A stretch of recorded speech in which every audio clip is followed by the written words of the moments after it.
पानी में तस्वीर बना सकते हो तुम, पानी में तस्वीर बना सकते हो तुम, कलाम को शमशेर बना सकते हो तुम, कलाम को शमशेर बना सकते हो तुम, कायर है जो तकदीर पे रोते हैं, जैसा चाहो वैसा तकदीर बना सकते हो तुम।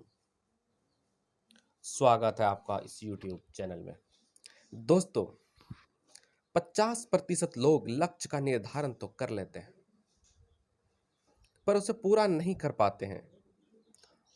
और उन 50% में आप और मैं भी हूं। हमें अपने लक्ष्य का चुनाव तो कर लेते हैं कि मुझे क्या प्राप्त करना है, पर उन 50% लोगों में से केवल 5% लोग ही अपने लक्ष्य का प्राप्त कर पाते हैं। ऐसा इसलिए होता है कि जैसे ही हम अपने लक्ष्य प्राप्ति की ओर कदम बढ़ाते हैं, तभी ही कोई ना कोई समस्या उत्पन्न हो जाती है और हम हार मान जाते हैं।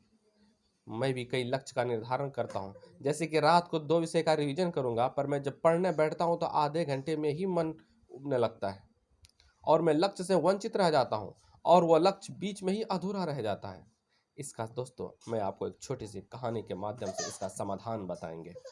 एक बार की बात है, एक निसंतान राजा था। समय के साथ वो बूढ़ा हो चुका था और उसे राज्य के लिए एक योग्य उत्तराधारी की चिंता सताने लगी थी। योग्य उत्तराधारी की खोज के लिए राजा ने पूरे राज्य में ढिंढोरा पिटवाया कि अमुक दिन शाम को एक मुझसे मिलने आएगा, उसे मैं अपने राज्य का एक हिस्सा दूंगा। राजा के इस निर्णय से राज्य के प्रधानमंत्री ने रोष जताते हुए कहा, महाराज, आपसे मिलने तो बहुत से लोग आएंगे और यदि सभी को उनका भाग देंगे तो राज्य के टुकड़े टुकड़े हो जाएंगे। ये काम ना करें। राजा ने प्रधानमंत्री को आश्वस्त करते हुए कहा, प्रधानमंत्री जी, आप चिंता ना करें, देखते रहें क्या होता है। निश्चित दिन जब सबको मिलना था, राजमहल के बगीचे में राजा ने एक विशाल मेले का आयोजन किया। मेले में नाच गाने और शराब की महफिल जमी थी।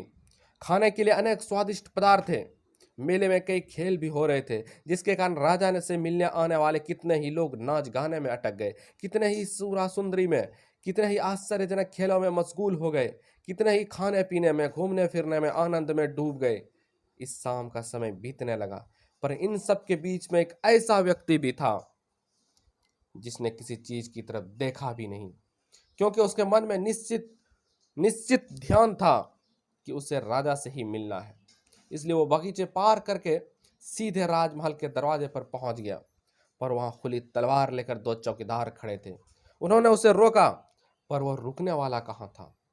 उनके रोकने को अनदेखा करके और चौकीदारों को धक्का मारकर वो दौड़कर राजमहल में चला गया, क्योंकि वो निश्चित समय पर राजा से मिलना चाहता था।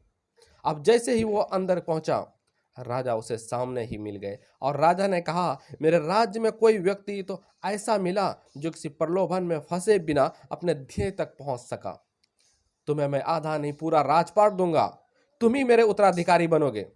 वह व्यक्ति खुश हुआ कि वह जिस लक्ष्य से आया था उसका फल मिल गया। वह बिना किसी रुकावट के चक्कर में आए अपने लक्ष्य को प्राप्त करने में सफल रहा। दोस्तों, उस व्यक्ति का दृढ़ संकल्प ही उसे उसके लक्ष्य पर स्थिरता बनाई रखी। यह शब्द दृढ़ संकल्प की गहराई को समझने वाला व्यक्ति अपनी मनचाही लक्ष्य को प्राप्त करने की क्षमता रखता है और प्राप्त भी कर लेता है। ठीक उसी व्यक्ति की तरह जिंदगी खेलती भी उसी के साथ है जो खिलाड़ी बेहतरीन होता है। दर्द सबकी एक से हैं, मगर हौसले सबके अलग अलग हैं। कोई हताश होकर बिखर जाता है तो कोई संघर्ष करके निखर जाता है।